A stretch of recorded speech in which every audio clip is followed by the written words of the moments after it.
Baik, Assalamualaikum warahmatullahi wabarakatuh. Perkenalkan, nama saya Mulvin Nadir dengan NIM akhir 298.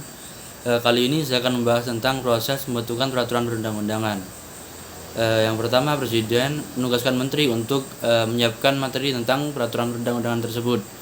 Kemudian, Menteri berkoordinasi dengan Menteri atau kepala lembaga lainnya dalam penyusunan draft undang-undang.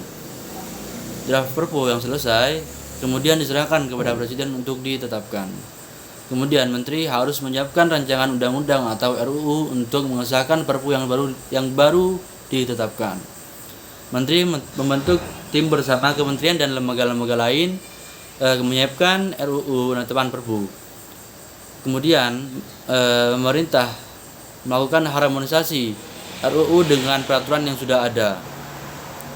Draft final RUU diserahkan kepada Presiden. Kemudian Presiden mengajukan RUU penetapan Perpu kepada DPR pada masa sidang berikutnya. Yang ke-9, rapat paripurna. Perpu sah menjadi undang-undang jika direstui DPR. Perpu harus dicabut jika tak direstui di DPR. Kemudian tantangan-tantangan dalam proses pembentukan peraturan perundang-undangan. Yang pertama, fast track legislation. Pembentukan perundang-undangan yang terlalu cepat dapat mengabaikan prosedur dan akibatnya undang-undang tersebut tidak dianggap serius. Contohnya yang pertama UU Cipta Kerja. Kemudian pelanggaran prosedur.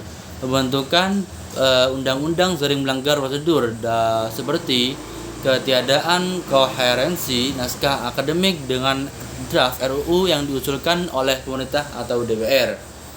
Yang kedua, tentang harmonisasi peraturan perundang-undangan menjadi penting untuk meningkatkan kualitas peraturan dan mengurangi tumpang tindih aturan. Namun proses harmonisasi ini dapat sulit dilakukan karena perlu kecermatan, ketelitian dan kehati-hatian. Masalah database peraturan yang tidak lengkap dan tidak terintegrasi dapat menjadi hambatan dalam proses harmonisasi. Yang ketiga, tantangan transparansi.